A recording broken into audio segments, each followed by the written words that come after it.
सुनील जी, मुझे एक चीज ये बता दीजिए, भारत जो बार बार एक चीज कहता है कि हमारे पास दुनिया के हम सबसे बड़ी नंबर्स हैं और हमारी मार्केट बड़ी है, वो मेरी आंख किसी एक दिन खोली थी, कहे तो तुम लोग हो तो बड़ी मार्केट नंबर्स, लेकिन हो फुकरे, तुम खरीदने खरीदने की तुम्हारी क्या औकात है, तुम 4 ट्रिलियन की इकोनॉमी, तो नंबर हमारे। मैं जिस बात को आपसे समझना चाह रहा हूं, हमारी इंटरनल समस्याएं इतनी हैं कि शायद हमारे पास अभी ये जो अजीत भाई कह रहे थे ना, बैलेंस ऑफ ट्रेड फलाना, इससे ज्यादा हमें अपने 80 करोड़ लोगों को अनाज देना, और कुंभ, अभी जैसे हमें लग रहा है ना कि कुंभ हमें बचा लेगा। मोदी जी जा रहे हैं, कल अमित शाह गए थे, दिन भर चलता रहा कुंभ में, अमित शाह कैसे डुबकी लगा रहे हैं, जय शाह कैसे डुबकी लगा रहे हैं, और वो कितने लोग उनके अगल बगल खड़े होकर उनको स्तुति गान कर रहे हैं। कल परसों वो वाइस प्रेसिडेंट जाएंगे, फिर मोदी जी जाएंगे।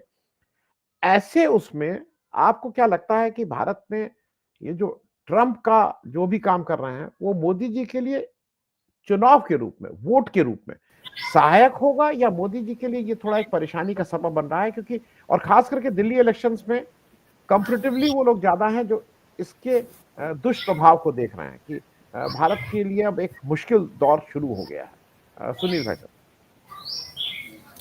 धन्यवाद आनंद जी।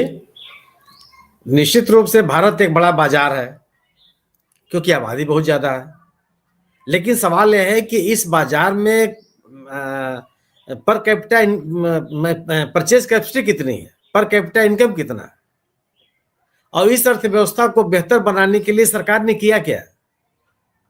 सरकार ये कह रही है कि हम तीसरी अर्थव्यवस्था होने जा रहे हैं। तो इस बढ़ते हुए अर्थव्यवस्था का, बढ़ते हुए आकार का लाभ आम आदमी को कितना मिल रहा है? कौन सी चीज आपने ऐसी कर दी जिससे कि लोगों के में एक बेहतर बाजार बने रहने की क्षमता रह जा रही? सामान्य घरेलू उपभोग की वस्तुओं की खपत कम हो गई है। और आप बात बड़ी बड़ी करते हैं, सामान्य उपभोक्ता वस्तु में तो आप अपने यहाँ पैदा भी करते हैं ना, तो विदेश मंगा करके क्या आप क्या कर लेंगे? तो अर्थव्यवस्था को अगर आप बेहतर नहीं करते हैं तो आप दुनिया की कोई ताकत बन जाएंगे, ऐसा होता नहीं। ट्रंप की स्थिति क्या है? आप मुझे बताइए कि कौन सा ऐसा टेन्योर रहा है, कौन सा ऐसा राष्ट्रपति रहा है जिसने गैर कानूनी रूप से अमेरिका में रह रहे लोगों को देश से बाहर न किया हो? किसने कहा कि नहीं सब लोग रहेंगे? बाइडेन के दौर में नहीं लोग हटाए गए क्या? लेकिन ट्रंप का ये हल्ला है, ट्रंप ने इसको मुद्दा बनाया है और वो कह रहा है कि नहीं हम अब अगर इतने, अब माने कहा जा रहा है कि लगभग 8 करोड़ अब अवैध भारतीय वहां रह रहा है। 8 लाख चले गए, 8 लाख सॉरी 8 लाख, और 7.5 लाख के रुपए के आसपास ऐसे लोग हैं जो H1B वीजा लेकर रह रहा है। तो अगर H1B वीजा लेकर जो लोग रह रहे हैं वो तो अमेरिका की सहमति से गए होंगे ना, ऐसे तो चले नहीं गए। और हर साल हमेशा जो कोई राष्ट्रपति रहा, कोई ऐसा मुझे याद नहीं है जिस राष्ट्रपति ने गैर कानूनी रूप से अमेरिका में घुसे लोगों को बाहर न किया हो, रिपोर्ट न किया हो। लेकिन जो बाजा गाजा के साथ ट्रंप कर रहे हैं उनका वही राष्ट्रवाद है कि अमेरिका फर्स्ट। और ट्रंप को ये अपनी बात कहने में, चाहे वहां का संविधान उसकी इजाजत देता हो चाहे न देता हो, वो कहने में हमारे राजनेताओं की तरफ से है। जैसे कि उन्होंने अभी इसको एक अस्वीकार कर दिया, एक शासनादेश जारी करके कि सिटीजनशिप ऑन बर्थ, कोई हम इसको नहीं मानेंगे, और इसमें कहा कि नहीं मान्यता दी जाएगी। उसी अमेरिका के कई राज्य इसके खिलाफ खड़े हो गए, न्यायालयों में लोग चले गए। एक न्यायालय ने, अमेरिका से सीनेटल के न्यायालय ने इस पे स्टे ऑर्डर भी जारी कर दिया कि नहीं ये गैर कानूनी है। एक बात छिड़ गई है वहां कि इस संशोधन को जो आप कर रहे हैं वह संशोधन संविधान के अनुकूल है कि नहीं है। सवाल दुनिया के पैमाने पर जो अर्थव्यवस्था की स्थिति है वह इन चीजों से नहीं तय होती। आज जो आप जैसे AI का एक मुद्दा, तात्कालिक मुद्दा जो चल रहा है, अमेरिकी कंपनियों ने कितना पैसा कमाया, कितने महंगी कीमत पर उन्होंने इस टेक्नोलॉजी को लोगों को उपलब्ध कराया। एक झटके में चीन ने इनको सबको जमीन पिला दिया। अगर आपकी प्रौद्योगिकी सस्ती नहीं होगी, सर्वसुलभ नहीं होगी, और लोगों को सहज स्वीकार नहीं होगी तो आप लंबे समय तक नहीं चल सकते। सवाल नहीं, आज आज आज चीन सबके लिए चुनौती क्यों बना? हम और आप, जिसके आप बार बार सभी लोगों ने चर्चा की कि चीन के साथ हमारे घाटे का व्यापार है, तो क्यों है? कौन सी ऐसी चीजें जो आप नहीं मंगाते हैं और आपके रोक के बावजूद वो चीजें भारतीय बाजारों में आ जाती है, नहीं सुनील सस्ती भाई, है। हमारे लिए घाटे का सौदा नहीं है। चीन में वो, हाँ मतलब हम ज्यादा इंपोर्ट करते हैं और कम एक्सपोर्ट करते हैं, लेकिन लेकिन जो आप बात कह रहे हैं अमेरिका की के रेफरेंस से इस बात को जरा चीन के साथ जोड़ने की कोशिश करिएगा। नहीं नहीं, हम मतलब हम ये कह रहे हैं कि चीन के साथ जो हमारा व्यापार है वो घाटे का व्यापार है। हम ज्यादा आयात करते हैं, कम निर्यात करते हैं। चीन के साथ स्थिति ये है। और आप तमाम चीजों का आपने राष्ट्रवादी नारे दिए हैं कि चीनी उत्पाद का विरोध किया जाए, बावजूद इसके वो नहीं रुका।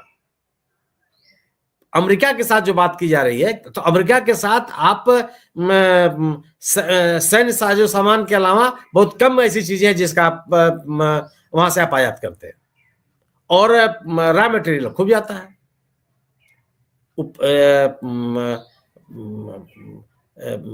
फार्मास्यूटिकल्स के क्षेत्र में अच्छा खासा व्यापार है उसमें, वो लेकिन ये जरूर है कि ज्यादा जो व्यापार है वो सैन्य साजो सामान का है।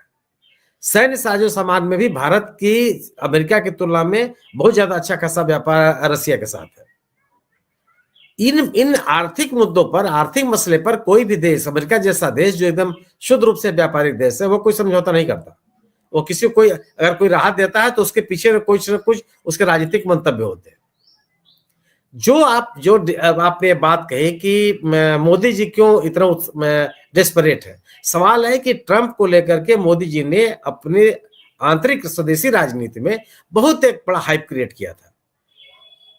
वह ट्रंप के शपथ ग्रहण समारोह में इनका नाम आमंत्रित किया जाना, सीधे सीधे ट्रंप से अब जो कल की बात की गई है उसमें मैंने कहीं नहीं पढ़ा, हो सकता है कि हुआ हो, मैंने किसी आधिकारिक कोई वक्तव्य मैंने अमेरिकी शासन की तरफ से नहीं देखा इस वक्त इस वार्ता को लेकर के कोई बात अमेरिका में ऑफिशियली कहा गया हो, यहाँ के या वहां के व्हाइट हाउस के प्रवक्ता ने कोई बात कही हो।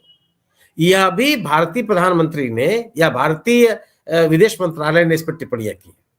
किनकी बात, क्या बात हुई है? इमिग्रेशन का मुद्दा सामान्य मुद्दा तो है नहीं, बड़ी संख्या में लोग वहां जाते हैं, वीजा के बड़े बड़े दावेदार हैं, ग्रीन कार्ड के बड़े बड़े दावेदार हैं। ग्रीन कार्ड का इश्यू कोई आज का तो है नहीं, सालों साल लोगों के एप्लीकेशन पेंडिंग पड़े हुए हैं, अमेरिका उसको क्लियर नहीं कर रहा है। अब तो ट्रंप का शासनकाल है जिसमें वो कर रहे हैं कि अमेरिका फर्स्ट। बाइडेन जिसकी बात कही जा रही है कि उन्होंने बड़ा उदारवादी या उनका कहने का तरीका बड़ा संकोच भरा होता था या सहज था, उन्होंने भी तो नहीं निपटारा किए। इसका भी एक आंकड़ा दे भारतीय दूतावास कि कितने ऐसे आवेदन पत्र हैं जो ग्रीन कार्ड के लिए हैं और सालों से, कई सालों से, 2-4 साल से नहीं, वर्षों से लंबित पड़े हुए हैं, उसमें कोई निपटारा नहीं कर रहा है यूएस प्रशासन।